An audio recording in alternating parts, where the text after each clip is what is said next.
الحمد لله وحده والصلاة والسلام على من لا نبي بعده وعلى آله وأصحابه الطاهرين أجمعين. أما بعد، فقد قال الله تبارك وتعالى في القرآن المجيد والفرقان الحميد: فأعوذ بالله من الشيطان الرجيم، بسم الله الرحمن الرحيم. قل هو الله أحد الله الصمد لم يلد ولم يولد ولم يكن له كفوا أحد. صدق اللہ العظیم. قبل اس کے بات شروع ہو، ایک مرتبہ بلند آواز کے ساتھ درود شریف پڑھیں. اللہم صلی علی سیدنا مولانا محمد وعلی آل سیدنا مولانا محمد وبارک وسلم کما تحب وترضى عدد ما تحب وترضى یا کریم.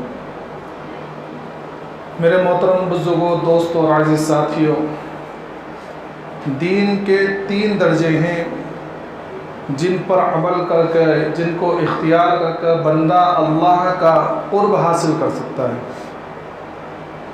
اگر کسی بندے کو اللہ کے قریب ہونا ہے، اسے اللہ کا محبوب بننا ہے اور وہ چاہتا ہے کہ اللہ اسے محبوب رکھیں، تو اس کو 3 عمل کرنے ہیں. سب سے پہلا درجہ تو ہے علم کا، کہ علم ایک نور ہے جس کی رہنمائی اور جس کی روشنی کے اندر انسان عمل کرتا ہے اور اللہ کے قرب کا راستہ اختیار کرتا ہے، طے کرتا ہے. اس لیے آقا مدنی محمد عربی صلی اللہ علیہ وسلم نے ارشاد فرمایا: بعثت معلما، کہ میں معلم بنا کر بھیجا گیا ہوں، میں تمہیں سکھلانے والا بنا کے بھیجا گیا ہوں، میں تمہیں علم دینے والا بنا کر بھیجا گیا ہوں. اور ایک دوسرے حدیث پاک کے اندر اللہ کے رسول صلی اللہ علیہ وسلم فرمایا: طلب العلم فریضۃ علی کل مسلم، کہ علم کا حاصل کرنا ہر مسلمان پر فرض ہے. اب ایک یہ ہے کہ مکمل علم حاصل کرنا، کہ وہ فرائض، واجبات، سنن، مستحبات اور دلائل اور تمام چیزوں کے ساتھ. تو ایسا علم جو تمام چیزوں کو گھیرے ہوئے ہو، ایسا علم حاصل کرنا تو فرض کفایہ ہے، کہ ہر محلے کے اندر، ہر علاقے کے اندر ایک جماعت یا ایک عالم ہونا چاہیے. لیکن وہ علم جس سے حلال و حرام کے اندر تمیز آ جائے، وہ علم کہ ہم جس ماحول میں رہ رہے ہیں، جس وہ وقت کے اندر ہم جو کام کر رہے ہیں، اس کام کے اعتبار سے اس کا علم حاصل کرنا، یہ جو ہے فرض عین ہے. سب سے پہلے تو یہ سمجھ لیجئے کہ بھئی نماز، روزہ، زکوٰۃ، اگر کوئی شخص مال و دولت آ گیا تو زکوٰۃ کا علم کرنا اس کے اوپر فرض ہو جائے گا. کسی کے اوپر حج فرض ہو گیا تو حج کا اتنا علم حاصل کرنا جس سے حج فرض ادا کر کے آ سکے، اتنا علم حاصل کرنا اس کے اوپر فرض ہو جائے گا. تو جس ماحول میں بھی رہیں، جیسے بھی ماحول میں رہیں، جو کام ہم کرتے رہیں، اس کام کے اعتبار سے اتنا علم حاصل کرنا یہ فرض عین ہے. اگر کوئی تاجر ہے تو تجارت کا علم حاصل کرنا، کہ کہیں اس کے اندر سود تو شامل نہیں ہو رہا ہے، قرض لینا ہے تو کیسے لینا ہے، قرض دینا ہے تو کس طرح دینا ہے، ادھاری اگر کرنی ہے تو کس طرح کرنی ہے، مال بیچنا ہے تو کس طرح مال بیچنا ہے، عیب والا مال بیچنا ہے، دیکھ کے مال بیچنا ہے، کچا مال بیچنا ہے. جس طریقے سے بھی تجارت کرنی ہے، آقا مدنی محمد عربی صلی اللہ علیہ وسلم نے اور آپ کے بعد آپ کے غلاموں نے ہر ایک جزیات کو بیان فرما دیا کہ تجارت کس طرح کرنی ہے، تو اس کا علم حاصل کرنا فرض عین ہے. جو بھی ماحول ہو تو یہ علم، ایسا علم حاصل کرنا، اس لیے علماء فرماتے ہیں کہ فرائض کا علم حاصل کرنا فرض ہے، واجبات کا علم حاصل کرنا واجب ہے، اور سنن کا علم حاصل کرنا یہ سنت ہے. مثلا نماز ہے تو نماز کتنے ٹائم کی فرض ہے، نماز کے اندر فرائض کتنے ہیں، اتنا علم حاصل کرنا یہ فرض ہے. کیونکہ اگر ہمیں فرائض نماز کا علم ہی نہیں ہوگا تو ہماری نماز ہوگی تھوڑی. بھائی ایک طرح سے اگر یہ سمجھ لیجیے کہ اگر واجبات کسی کو معلوم ہو، واجبات سے اس سے چھوٹ جائے دھوکے سے، تو اس کے لیے بدل ہے کہ وہ سجدہ سہو کر لے. لیکن اگر کسی کو یہ معلوم ہے نہیں کہ فرائض کیا ہے، یا اس سے کوئی ایک فرض چھوٹ گیا، تو اس کو یہ معلوم ہونا چاہیے کہ اگر میرا ایک فرض چھوٹ گیا تو میری نماز ہوگی یا نہیں ہوگی. کیونکہ فرض اگر چھوٹ گیا تو آپ 2 سجدوں کے بجائے 200 سجدے سہو کرتے رہے، نماز پھر بھی نہیں ہوگی. سمجھ میں آ رہا ہے؟ تو علم کا پہلا درجہ ہے علم، کہ علم کو حاصل کرنا اپنے مقامی علماء سے، اور جہاں بھی جیسا موقع آ جائے ویسا علم حاصل کریں۔ دوسرا درجہ ہے عمل کا، کہ بغیر علم کے بھی کچھ نہیں ہوتا۔ اگر خالی علم پر مغفرت ہوتی تو شیطان کی مغفرت ہو چکی ہوتی، کیونکہ بہت علم تھا، معلم الملائکہ کہلایا۔ لیکن چونکہ علم تو تھا، علم کے ساتھ عمل نہیں تھا۔ اسے علم تھا کہ اللہ رب العزت کی شان ایسی ہے، اور اللہ اتنے عالی شان ہے، اور اللہ کی ذات ایسی ہے، سب کچھ تھا، لیکن اس کے اوپر عمل نہیں تھا۔ اس لیے اللہ رب العزت نے جب عمل کا حکم دیا کہ بھئی تمہیں سجدہ کرنا ہے، تو بس گڑبڑا گیا اور وہاں اپنی عقل دوڑائی۔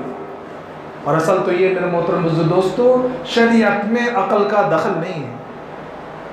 یہ آج کل ہمارے سے بہت زیادہ چل رہا ہے، کیونکہ ہمارے پاس وہ ایک مفتی صاحب ہے نا، یوٹیوب مفتی، تو ہم اس میں دیکھ کر اس کی سن رہے، اس کی سن رہے، ایران توران کی ہاں کہ میں یہ نہیں کہتا ہوں کہ نہیں دیکھنا چاہیے، بھائی اس کے اندر علماء حقانی کے بیانات بھی ہیں، لیکن وہ بیانات کس کے سنیں، اس کے لیے بھی تمہیں علم کی ضرورت ہے کہ جا کے کسی سے پوچھو کہ ہم کس کس کے بیانات سن سکتے ہیں، دیکھ سکتے ہیں۔ ورنہ انجینئروں کے بیانات سن کر پھر وہ ہم انجینئر والوں سوال کریں گے کہ بھئی نماز کیوں گئی، شراب کیوں حرام ہو گئی۔ وہ پھر اپنے عقل دوڑاتے ہیں، ایسی عقلیں دوڑاتی ہیں کہ نماز قریب کے اندر ایک صاحب نے فتویٰ دیا کہ بھئی شراب پینا حلال ہے۔ اب ان سے پوچھو گے کیوں بھئی حرام حلال کیسے ہو گئی؟ قرآن تو کہتے ہیں کہ شراب پینا حرام ہے، تم کہہ رہے ہو شراب پینا حلال ہے، کیسے؟ تو اس نے اپنی عقل کے گھوڑے دوڑا اور کہنے لگا کہ دیکھو شراب میں جہاں حرمت کا مسئلہ ہے وہاں یہ فرمایا گیا ہے کہ شراب اس لیے حرام ہے کہ شراب سے دشمنی پیدا ہوتی ہے، کینہ پیدا ہوتا ہے، اور آج کل جو شراب ہوتی ہے وہ فرینڈشپ کے لیے ہوتی ہے، چیس کرتے ہیں، دوستی کرتے ہیں، تو اب اس کے اندر وہ علت باقی نہیں رہ گئی، اس لیے کیا کہ شراب حلال ہو گئی۔ تو جب عقل کا شریعت کے اندر عقل کے گھوڑے دوڑائیں گے تو پھر یہاں پہنچیں گی گاڑیاں۔ تو علم کے ساتھ عمل بھی ہو، خالی علم کام کا نہیں، اور عمل کے ساتھ میں علم ہونا بھی ضروری ہے۔ یہ عمل اور علم لازم و ملزوم ہے، سمجھ میں آ رہا ہے؟ علم بغیر عمل کے کوئی نہیں، کچھ کام کا نہیں، اور عمل بغیر علم کے کچھ کام کا نہیں۔ اگر علم نہیں اور خالی عمل ہے تو بھی شیطان کبھی بھی بہکا سکتا ہے۔ وہ ایک عابد کا واقعہ سنے آپ لوگوں نے کہ ایک عابد اور ایک عالم تھے، تو شیطان نے سوچا کہ یار لوگ بڑے عبادت گزار ہیں، ان کے ساتھ کچھ نہ کچھ تو کرنا چاہیے۔ عالم صاحب زیادہ عبادت گزار تو تھے نہیں، بس ان کی عبادت یہ تھی کہ پڑھنا پڑھانا تھا، فرائض نماز پڑھتے تھے، اس کے بعد جو ہے اپنے جا کے آرام کرتے تھے۔ عابد صاحب بہت عبادت کرتے تھے، تو ان کو جو ہے اپنے عبادت پر تھوڑا سا ناز، تو ایک مرتبہ شیطان صبح میں تہجد کے لیے اٹھے، تو شیطان آیا ایک دم پیر ولی کی شکل میں، کیونکہ شیطان بھی بھائی بھیس بدلنے میں ماہر ہے، جیسا انسان ویسے بھیس بدل کر آتا ہے۔ تو ایک دم گھر کے اندر گھس گیا، شیطان ہے وہ جنات کی قسم میں گھر میں داخل ہو گیا۔ تو وہ عابد سے کہنے لگا کہ بھائی کہاں جا رہے ہو؟ کہا کہ عبادت کرنے، تہجد کی نماز پڑھنے۔ مجھے تو اللہ نے بھیجا ہے، میں فرشتہ ہوں، اللہ نے تمہاری نمازیں معاف کر دی، تمہاری عبادت دیکھ کر اللہ کو تمہارے پر اتنا رحم آیا کہ تہجد تو چھوڑو، اللہ نے تمہاری فرائض بھی معاف کر دی۔ اور عابد صاحب تو انہوں نے کہا او میری عبادت قبول ہو گئی، جا کے آرام سے بستر کے اوپر کمبل تانا اور سو گئے۔ کیوں؟ کیونکہ علم نہیں تھا۔ اب وہ وہاں سے نکلا، عالم صاحب کے پاس پہنچا، اور عالم صاحب کے پاس دروازہ کھٹکھٹایا، کہا کہ بھئی کون ہے؟ کہا کہ میں فرشتہ ہوں۔ تو اندر سے 2-3 لمبی چوڑی گالیاں دی اور کہا کہ شرم نہیں آتی؟ تو فرشتہ ہے، فرشتوں نے طعنت بند کر دی، اب کہاں سے فرشتہ جبرائیل آ سکتے ہیں، میں کوئی نبی تھوڑی ہوں۔ 2-4 ڈانٹی جب وہیں کھلائی تو چپ چاپ وہاں سے واپس آ گئے۔ تو عالم صاحب کو بہکانے کا موقع ہی نہیں ملا۔ تو علم بغیر عمل کے قابل قبول نہیں ہے، کبھی بھی بہک سکتا ہے، اور خالی علم بھی قابل قبول نہیں جب تک عمل نہ ہو۔ شیطان یہاں سب سے بڑا دھوکہ دیتا ہے، خاص طور پر علمی طالب علم کے، جو دینی طلبہ ہوتے ہیں ان کو بہت دھوکہ دیتا ہے کہ اول میں جب ہوتے ہیں تو بولتے ہیں بھائی ابھی تو پڑھ لیں نا، کوئی بات نہیں، ذرا دورے میں پہنچے، حدیث کی بڑی بڑی کتابیں جب پڑھیں گے تو جب عمل کر لیں گے، ابھی تو فارسی پڑھ لے، عیش کے دن ہے، عیش کرو، کرکٹ کھیلو، میچ دیکھو۔ بہت بہکاتا ہے علمی طلبہ کو، تو یہ بہت بڑا دھوکہ ہوتا ہے۔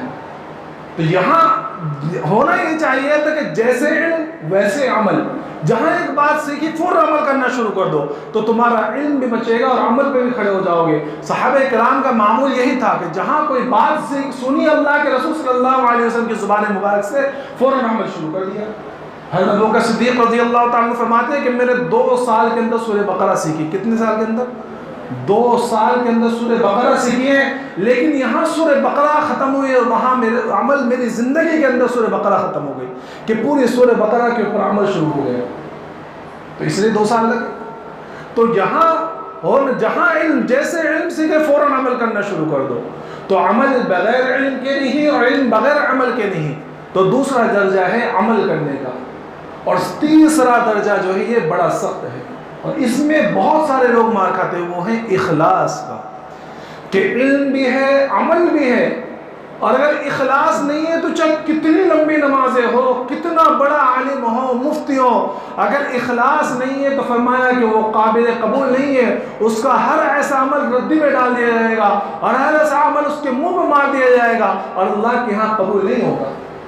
جس طرح ہمارے یہاں باہر سے امپورٹڈ مال آتا ہے تو معلوم اس لیے چیک پوسٹ ہوتا ہے کہ مال چیکنگ ہوتی ہے کہ بھئی مال، ہمارے وہاں تو ہندوستان ہے، بھئی ہندوستان کی کیا بات ہے، یہاں تو سارا اگڑم بگڑم سارا ہندوستان میں آ جاتا ہے. خاص طور پر جو یورپی ممالک اور عرب ممالک ہیں وہاں کوالٹی بہت جانچتے ہیں. جیسے ہندوستان سے اگر کوئی مال جاتا ہے، ہاپس وغیرہ ہے، دوسری چیزیں جو ایکسپورٹ ہوتی ہے، تو وہاں چیک پوسٹ بنی ہوتی ہے، وہاں مال چیک ہوتا ہے کہ بھئی یہ مال اس کوالٹی کا ہے یا نہیں جو ہمارے ملک میں چل سکتا ہے. میرے محترم جو دوستوں، علماء فرماتے ہیں کہ ہر عمل کے لیے آسمان پر چیک پوسٹ ہے. ہر عمل کے لیے یہ 7 آسمان پر چیک پوسٹ ہوتی ہیں. جب کوئی بندہ عمل کرتا ہے تو وہ بندہ وہ عمل جب آسمان کی طرف اٹھتا ہے تو پہلے آسمان کے اوپر چیک ہوتا ہے. جب وہاں کوئی خرابی نہیں ملتی، دوسرا آسمان، تیسرا آسمان، چوتھا آسمان، 7واں آسمان. جب 7ویں آسمان تک وہ بغیر کسی کھوٹ، ریاکاری کے بغیر اخلاص کے ساتھ پہنچتا ہے، پھر اللہ کی بارگاہ میں حاضر ہوتا ہے. اور اگر ذرہ برابر بھی اس کے اندر ریا آ گئی، اخلاص کی کمی پڑ گئی، تو پہلے آسمان ہی سے واپس پھینک دیے جاتے ہیں. اس لیے یہ بہت خطرناک مسئلہ ہے کہ عمل کرتا رہے اور نیت اور اخلاص کہ ہر کام وہ اللہ کی رضا پہ ہو، اللہ کی رضا کے لیے ہو، کہ جو کام بھی کرے وہ اللہ کی رضا کے لیے ہو. یہ نہ ہو کہ دنیا والے مجھے دیکھیں اور دنیا والوں کو دکھلانے کے لیے عمل کر رہا ہے. نماز پڑھ رہا ہے تو دکھلانے کے لیے، تہجد پڑھ رہا ہے تو دکھلانے کے لیے. اب صبح فجر کے ٹائم پر اٹھ کر آ رہا ہے، تھوڑا دیر ہو گئی ہے تو نماز کے بعد تھوڑی سی ہلکی سی جھونکا مار رہا ہے. کوئی پوچھے بھی کیا بات ہے، یار تہجد کے اندر جلدی اٹھ گیا، تو بتلانے کی کیا ضرورت ہے. واقعات بیان کر رہے ہیں مدینہ منورہ کے، تو کہہ رہے ہیں کہ جب میں 5ویں حج میں گیا تھا تو مدینہ منورہ کے حالات ایسے بتلانے کی ضرورت کیا کہ 5ویں حج میں گیا تھا. یہ کہہ دو کہ بھئی حج کے موقع پہ جب میں گیا تھا، لیکن چونکہ بتلانے کے بھئی الحاج صاحب ہے، ایک ہوتا حاجی جنہوں نے 1 حج کیا، جو 3-4 حج کرتے ہیں تو لمبا لگ رہا الحاج. تو یہ بتلانے کے کہ الحاج صاحب ہے تو بتلاتے 5ویں حج میں جب میں گیا تھا تو مدینہ میں یہ یوں تھا. تو یہ ذرہ برابر ریاکاری، علماء اللہ کے رسول صلی اللہ علیہ وسلم نے فرمایا کہ یہ ریاکاری یہ شرک اصغر ہے، شرک اصغر. اور یہ بندے کے درمیان ایسا داخل ہوتا ہے بندے کے اندر کہ بندے کو پتہ تک نہیں چلتا. سمجھنا، اس سے بچنا سب سے اہم ہے کہ ہر عمل کے اندر اخلاص کو شامل کر. اور اس لیے یہ آتا ہے نیت کی وجہ سے کہ انسان شروع عمل میں، درمیان عمل میں اور آخر عمل میں ہمیشہ نیت کرے. شروع عمل میں نیت کریں کہ اللہ میں جو یہ کام کرنے جا رہا ہوں، میں نماز پڑھنے جا رہا ہوں، میں نے یہ صدقہ دیا ہے، میں نے روزہ رکھا ہے، میں نے جو بھی عمل کیا یا اللہ میں صرف تیرے واسطے کر رہا ہوں. اور درمیان میں اپنی نیت کو ٹٹولے، اپنے دل کے اندر ٹٹولے کہ میرا عمل ابھی تک خالص اللہ ہی کے لیے ہے کہ غیر کے لیے آ گیا ہے. اور آخر میں دیکھیں کہ میرا نے جو عمل مکمل کیا یہ اللہ کے لیے تھا کہ اس میں کسی اور کا بھی شائبہ آ گیا. اگر اللہ کے لیے تھا تو اللہ کی تعریف کرے کہ الحمدللہ. اور اگر ذرہ برابر بھی تھوڑا سا بہت شبہ ہو تو فوراً اللہ سے استغفار کرے کہ اللہ یہ تیری جیسی عبادت کرنی تھی، ہم ویسے عبادت نہیں کر سکے. تو صحابہ کرام اخلاص کی وجہ سے صحابہ کرام کا معمول ایسا تھا کہ عبادات کرتے تھے اور روتے تھے. بلکہ بعض اقوال میں صحابہ کرام کے بارے میں آتا ہے کہ جب وہ رات میں سوتے عبادت کرتے اور عبادت کرنے کے بعد صبح کا وقت ہوتا تو اپنے چہرے کو ٹٹولا کرتے تھے کہ ہمارا چہرہ کبھی مست تو نہیں کر دیا گیا، کبھی ہمارا چہرہ بگاڑ تو نہیں گیا عبادات کرنے کے بعد میں. اور کیوں اور کیسی عبادات؟ تو ان کی عبادتوں کا تذکرہ اور ان کی عمل کا تذکرہ قرآن کر رہا ہے. کانوا قلیلا من اللیل ما یہجعون وبالاسحار هم یستغفرون، کہ رات میں بہت کم تھوڑا سوتے ہیں، عبادات میں لگے رہتے ہیں، اور صبح جب ہوتی ہے تو استغفار کرتے ہوئے صبح ہوتی ہے. یہ نہیں کہ صبح جب ہو رہی ہے تو یہ گھمنڈ ہو کہ میں نے تو اللہ کی بہت عبادت کر لی اور میں نے تو اللہ کی عبادت کا حق ادا کر دیا، اس طرح نہیں، بلکہ عبادات کرنے کے بعد ڈرا کرتے تھے کہ پتہ نہیں ہمارا یہ عمل، ہماری یہ عبادت قابل قبول ہے یا نہیں ہے۔ اس لیے اللہ کے رسول صلی اللہ علیہ وسلم نے صحابہ کرام کے دلوں سے ریاء کی جو بیماری تھی اس کو اس طرح نکالا کہ صحابہ کرام کے ہر عمل کے اندر اخلاص کا اتنا عمل دخل تھا اور اس اخلاص کو اتنا ترجیح دیا کرتے تھے کہ جس کی انتہا نہیں، کہ وہ سارے عمل صرف للہ، خالص لوجہ اللہ۔ حضرت علی رضی اللہ عنہ کے بارے میں آتا ہے کہ ایک مرتبہ ایک جنگ کے موقع پر ایک کافر کے سینے پر بیٹھے ہوئے ہیں اور قریب ہے کہ اس کافر کو قتل کر دے، تو اس کافر نے غصے میں آ کر علی رضی اللہ عنہ کے چہرے مبارک پر تھوک دیا۔ اب سوچو کیا عمل ہونا چاہیے تھا، اگر ہم رہتے تو تھوڑی دیر میں آتے فوراً چکو گھونپ دیے ہوتے، فوراً تلوار سے گردن الگ کر دی ہوتی، لیکن حضرت علی رضی اللہ عنہ فوراً پیچھے ہٹ گئے اور چھوڑ دیا اس کو۔ تو وہ بھی حیران کہ بھئی یہ کیا معاملہ، کہ اب تو میں نے تھوک دیا تھا تو اور مجھے جلدی قتل کر دینا چاہیے تھا۔ تو اس نے پوچھا کیا بات ہے، آپ نے مجھے چھوڑ دیا؟ کہا کہ پہلے جب میں تجھے قتل کر رہا تھا تو صرف اللہ کے لیے قتل کر رہا تھا، بعد میں جب تم نے مجھے تھوک دیا تو میرے اس قتل کرنے کے عمل میں، میرے جہاد میں میرا غصہ بھی شامل ہو گیا اور میں تجھے اپنے غصے کے لیے قتل کرنا نہیں چاہتا۔ جب آپ نے یہ بات کہی تو فوراً وہ شخص کہنے لگا کہ حضرت اب تو آپ نے یہ بات کہہ دی، اب میں بھی آپ کے سامنے اسلام قبول کرتا ہوں، مجھے اس کلمہ پڑھا دیجیے۔ کہ اس طرح کے عمل کیا کرتے تھے صحابہ کرام۔ حضرت خالد بن ولید رضی اللہ تعالیٰ بڑے جلیل القدر صحابی، اور وہ صحابی ہیں کہ جن کے بارے میں اللہ کے رسول صلی اللہ علیہ وسلم فرمایا سیف من سیوف اللہ، کہ اللہ کی تلواروں میں سے ایک تلوار ہے۔ غزوہ موتا کا واقعہ آپ لوگوں نے سنا ہوگا، مختصراً سنا دو کیونکہ بہت اہم واقعہ ہے۔ غزوہ موتا ایک غزوہ ہوا ہے اور اس کو اصل میں غزوہ اس وجہ سے کہا جاتا ہے کہ حالانکہ اس میں اللہ کے رسول نے شرکت نہیں کی ہے، لیکن بعض لوگ اس کو غزوہ اس لیے کہتے ہیں کہ اس غزوے میں یہ حالات ایسے آئے تھے کہ اللہ کے رسول صلی اللہ علیہ وسلم مسجد نبوی کے منبر پر بیٹھے ہوئے ہیں اور 700 میل دور موتا کے علاقے میں جہاد ہو رہا ہے اور اللہ کے رسول صلی اللہ علیہ وسلم سے پورے پردے ہٹا دیے گئے اور آپ اپنے مقام پہ بیٹھ کے سارا منظر دیکھ رہے ہیں اور بتلا رہے کہ دیکھو ایسے ایسا معاملہ آیا۔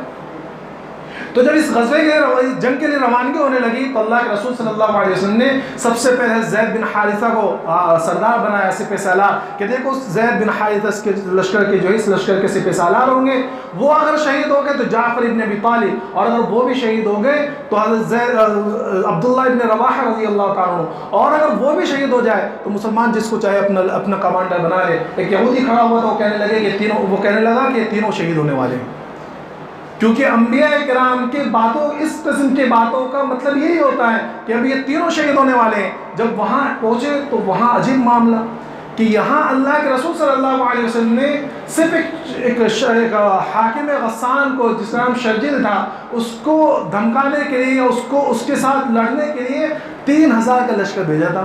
آپ نے سوچا تھا کہ علاقہ ہے، صوبہ ہے، وہاں کے لیے بھیج رہے ہیں، لیکن وہاں معاملہ ایسا آ گیا کہ ہرقل شاہ روم نے 1 لاکھ کا لشکر بھیج دیا۔ کہاں 3000 کہاں 1 لاکھ۔ تو صحابہ اکرام کو تھوڑا سا تردد ہوا، تو حضرت زید بن حارثہ کھڑے ہوئے کہ بھئی کس بات میں تم تردد کر رہے ہو، ہمارا مقصد کیا ہے؟ 2 چیزوں میں سے ایک چیز ہوگی، یا تو فتح یاب ہو کر غازی بن کے لوٹیں گے، یا پھر جو ہے شہید جان دے کر شہادت کا مقام پا کر شہید ہو کر لوٹیں گے۔ غازی بن کے لوٹے تو بھی فائدے میں رہیں گے، اور شہید بن کے اللہ کے پاس پہنچ گئے تب بھی فائدے میں رہیں گے۔ مسلمانوں کے قدم جمے، لڑائی شروع ہوئی، اور ظاہر سی بات ہے کوئی مقابلہ نہیں تھا، 3000 اور 1 لاکھ کا کیا مقابلہ۔ حضرت زید بن حارثہ شہید ہوئے، جب ان کے بعد حضرت جعفر بن طالب رضی اللہ تعالیٰ عنہ نے، اور اللہ کے رسول یہاں مسجد نبوی میں بیٹھ کر یہاں صحابہ کرام کے مجمع میں فرما رہے ہیں کہ وہ دیکھو زید بن حارثہ شہید ہو گئے، اور اس کے بعد جھنڈا جعفر بن ابی طالب نے اٹھا دیا۔ حضرت جعفر رضی اللہ تعالیٰ عنہ نے جھنڈا اٹھایا، ایک کافر نے آپ کے ہاتھ کے اوپر تلوار کا وار کیا، ہاتھ کٹ کے گر گیا، آپ نے دوسرے ہاتھ کے اندر جھنڈا پکڑ لیا، دوسرے کافر نے دوسرے ہاتھ کے بھی جو ہے تلوار ماری، وہ ہاتھ بھی کٹ کے گر گیا، آپ نے دونوں بازو سے اس طرح جھنڈا پکڑ لیا، ایک کافر نے پیچھے سے آپ کے اوپر تلوار کا وار کیا اور آپ کے 2 ٹکڑے کر دیے، جھنڈا گر گیا۔ اس کے بعد عبداللہ ابن رواحہ رضی اللہ تعالیٰ نے جھنڈا اٹھایا، اور اللہ کے رسول فرما رہے ہیں کہ وہ دیکھو جعفر بن ابی طالب بھی شہید ہو گئے، اور میں نے ان کو، اللہ نے ان دونوں ہاتھوں کے بدلے ان کو جنت کے 2 پر عطا فرمائے ہیں، اور جنت میں ان پروں سے جو اڑتے پھر رہے ہیں وہ عبداللہ ابن رواحہ نے جھنڈا اٹھا لیا، اور وہ عبداللہ ابن رواحہ بھی شہید ہو گئے۔ اب جب یہ شہید ہوئے تو لوگوں میں مسلمانوں کے اندر یہ کہ اب کیا کرنا ہے. ایک ثابت رضی اللہ عنہ ایک صحابی ہے, انہوں نے جھنڈا اٹھایا اور لوگوں کو آواز دی کہ بھئی جھنڈے کو اٹھانے والے کوئی ہے, کوئی جھنڈے کو اٹھائے گا؟ تو کہا لوگوں نے کہ بھئی تم ہی اٹھا لو. کہا کہ میں اس کا اہل نہیں ہوں. کسی نے آواز لگا دی کہ بھئی خالد کو کہو, خالد کو کہو. اسی یہ جنگ سے کچھ دن پہلے ہی ایمان لائے تھے. لوگوں میں شور اٹھا کہ آپ خالد بن ولید کو بلاؤ, خالد بن ولید کو بلاؤ. خالد بن ولید رضی اللہ عنہ کہنے لگے کہ بھائی میں تو نیا نیا مسلمان ہوا ہوں, ابھی پہلا جہاد ہے, میں کیسے کر سکتا ہوں؟ کہا کہ نہیں, آپ اٹھائیے, ہم آپ کی اس کی سپہ سالاری میں یہ لڑائی لڑیں گے. آپ نے جو ہے جھنڈا اٹھا لیا اور تقریباً 8 تلواریں آپ کے ہاتھ سے چھوٹی اور 1 لاکھ کے مجمع سے ان 3,000 صحابہ کرام کو فتح کے ساتھ لوٹا کر آئے. تو یہاں یہ منظر اللہ کے رسول دیکھ رہے ہیں. جب عبداللہ بن رواحہ شہید ہوئے تو اللہ کے رسول صلی اللہ علیہ وسلم فرمایا, اور جب حضرت خالد بن ولید رضی اللہ عنہ کے ہاتھ میں جھنڈا پہنچا تو اللہ کے رسول صلی اللہ علیہ وسلم فرمایا کہ اب اللہ رب العزت نے اپنی تلواروں میں سے ایک تلوار کافروں پر مسلط کر دی. اس وقت سے آپ کا نام سیف اللہ پڑ گیا. جب انتقال کا وقت آیا تو رو رہے, بے انتہا رو رہے. تو لوگوں نے پوچھا کہ خالد کیا بات ہے, تم نے تو بڑی لڑائیاں لڑی ہیں, اللہ کے رسول تم سے راضی ہو کے گئے ہیں, ابو بکر تم سے راضی ہو کے گئے ہیں, حضرت عمر تم سے راضی ہو کے گئے ہیں, تم نے بڑی لڑائیاں لڑی ہیں, کیا بات ہے رو رہے ہو؟ تو کہنے لگے کہ میں نے ہمیشہ جنگ لڑی ہے اور اس نیت سے لڑی ہے کہ میں اللہ کے راستے میں شہید ہو جاؤں. میں پہلے سب میں لڑا ہوں, دشمنوں کے جنگ گٹھے میں گھس گیا ہوں کہ مجھے شہادت کا مرتبہ ملے. میرا بدن کا کوئی حصہ ایک بارش کے برابر خالی نہیں ہے جہاں زخم کے نشان نہ ہو. لیکن ہائے آج خالد بن ولید بستر کے اوپر جان لے رہا ہے. تو کہنے والے نے, کسی نے کہا کہ خالد تمہیں شہادت اس لیے نہیں آئی کیونکہ اللہ کے رسول نے تمہیں سیف اللہ کا لقب دیا تھا, اور اللہ کی تلوار کو کون توڑ سکتا ہے؟ یہ خالد بن ولید ہیں. تو ایک موقع پر حضرت عمر رضی اللہ عنہ کے زمانے میں حضرت عمر رضی اللہ تعالیٰ نے بالکل عین لڑائی کے موقع پر کہ کل لڑائی ہونی ہے اور آج, اور یہ پوری اسلامی جو لشکر تھا اس کے سپہ سالار کمانڈر ان چیف تھے, اور کل لڑائی ہونی ہے, اور لڑائی بھی رومیوں سے بہت بڑی لڑائی, جنگ یرموک والی وقت. تو اس سے پہلے ان کے پاس خط پہنچا حضرت عمر رضی اللہ تعالیٰ کا, اور خط میں لکھا ہوا تھا کہ جو خط لانے والے صحابہ ہیں ان کو اپنی کمانڈری دے دو, اور اگر تم چاہو تو مدینہ واپس آ جاؤ, اور اگر چاہو تو ان کی کمانڈری کے اندر, ان کی سپہ سالاری کے اندر ایک عام فوجی بن کر لڑو.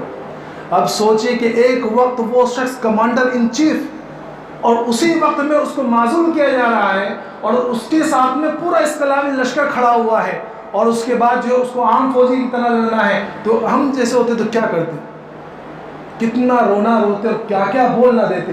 حضرت خالد بن ولید رضی اللہ عنہ فوراً اپنی دستار اٹھا کر جو ان کے ہاتھ میں دے دی, اور وہ کون تھے؟ حضرت ابو عبیدہ ابن الجراح رضی اللہ تعالیٰ عنہ, اور ان کی سرکردگی میں آپ نے لڑائی لڑی اور جہاد میں شریک ہوئے.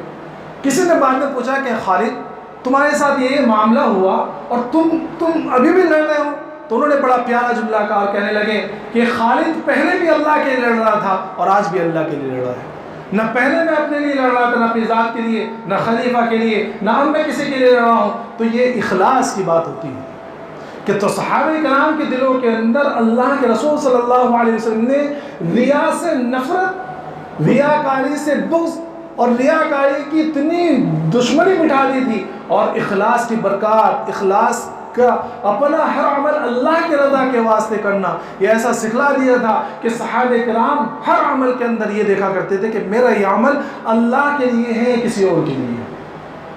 تو میرے محترم بزرگ دوستو, یہ 3 درجات ہیں اللہ کے تقرب کے, کہ اگر کسی کو اللہ سے قرب حاصل کرنا ہو, اللہ کا قریبی بننا ہو, اللہ کا محبوب بننا ہو, اور اللہ کا پسندیدہ بننا ہو, اور وہ چاہتا ہو کہ میرا اعمال روشنی کی طرح اللہ کے دربار میں پہنچے, تو یہ 3 عمل کرنا ہے کہ علم بھی حاصل کرنا ہے, عمل بھی کرنا ہے, اور عمل کے ساتھ میں ہر عمل کو اخلاص کے ساتھ میں کرنا ہے. اور اس لیے سب سے پہلے اپنی نیتوں کو درست کریں, جو بھی نیت ہو, جب بھی کوئی عمل کرے نیت کو درست کرے, سب سے پہلے نیت. اس لیے اللہ کے رسول صلی اللہ علیہ وسلم فرمایا انما الاعمال بالنیات, کہ عمل کا دار و مدار نیت پر ہوتا ہے. اگر نیت درست ہے تو اللہ عمل بھی قابل قبول ہے, اور اگر نیت درست نہیں ہے تو اگر ذرہ برابر تھوڑی دیر کے اندر بھی اگر نیت گڑبڑا گئی تو عمل مردود ہو جائے گا, اللہ کی بارگاہ میں حاضر نہیں ہو سکتا. اگر نماز پڑھنے کھڑے ہوئے, اب نماز پڑھ لیں, 4 رکعت والی نماز پڑھی, 2 رکعت پڑھ دیے, اب اس میں بغل میں آ کے کوئی صاحب بیٹھ گئے, دوست ہیں, یا کوئی استاد آ کے بیٹھ گئے, یا کوئی امام ہے اس کا مقتدی آ کے بیٹھ گیا، اب پہلے 2 رکعت میں تھوڑی لمبی نماز، وہ جلدی نماز پڑھ لی تھی، اب بعد میں جب آ کے بیٹھ گئے تو بھائی لمبی قرات کر لی کیونکہ بغل میں آ کے بیٹھ گئے۔ تو میرے محترم دوستو، یہ آخر کی 2 رکعتیں جو ہم نے اس کو دکھلانے کے لیے پڑھی ہیں، یہ ہماری پہلے کی 2 رکعت بھی خراب کر دے گی، اور ثواب تو چھوڑیے الٹا ہم گناہ کے اندر ملوث ہو جائیں گے۔ ایسے عمل کے بارے میں کل قیامت میں اللہ رب العزت ارشاد فرمائیں گے کہ دیکھو میں سارے شرکاء کی شرکت سے پاک ہوں، میں کسی بھی شرکت کو کسی عمل میں قبول نہیں کروں گا۔ جس نے کوئی بھی عمل کسی اور کو شریک کر کے کر لیا ہوگا تو وہ عمل اسی سے جا کے اس کا بدلہ لے۔ آج وہی عمل قابل قبول ہوں گے جو خالص اللہ کے لیے ہوں گے، لوجہ اللہ ہوں گے۔ اور میرے محترم دوستو، جو عمل خالص اللہ کے لیے کیے جائیں گے، اللہ رب العزت پھر اس کے اندر اس کو قبول بھی کریں گے، اس کی برکات بھی عطا فرمائیں گے اور اس کے ثمرات بھی عطا فرمائیں گے۔ یہ جو آج ہم کو ہمارے اعمال کے اندر جو ہم کو نتیجے نظر نہیں آتے نا، کہ ہم دعا بھی مانگ رہے ہیں، نمازیں بھی پڑھ رہے ہیں، اس میں سب سے بڑی وجہ ہماری بدنیتی اور بے ریاکاری کا ہے کہ اخلاص نہیں ہے، یا یہ سمجھیے کہ ہماری بے نیتی کا۔ آج کل ہم لوگ نیت بھی تو نہیں کرتے، بد نیتی تو اب بہت دور کی بات ہے کہ بھائی بد نیتی ہے، آج کل ہم لوگ نیت ہی نہیں کرتے، دعا مانگ رہے ہیں، بس دعائیں وہ الفاظ رکھ لیے مانگ رہے ہیں۔ ورنہ اللہ سے تو دعا اس طرح مانگنا چاہیے جس طرح بچہ رو رو کر اپنے باپ سے مانگا کرتا ہے، اور اس کو یہ یقین ہوتا ہے کہ یہ چیز میرے باپ کے علاوہ کوئی مجھے دلا نہیں سکتا۔ تو جب دعائیں مانگیں، عبادات کریں، تو ہمیشہ اللہ کا خیال کرے کہ نہیں، میں عمل کر رہا ہوں تو اللہ کے لیے، میں مانگ رہا ہوں تو اللہ کے لیے، مجھے اگر کوئی دے گا تو اللہ دے گا۔ اللہ تبارک و تعالیٰ ہم تمام کو ہر ایسے عمل کرنے کی توفیق عطا فرمائے جو خالص اللہ کے لیے ہو، اور ریاکاری اور دکھلاوے سے ہم تمام کی حفاظت فرمائے۔ وآخر دعوانا الحمدللہ رب العالمین۔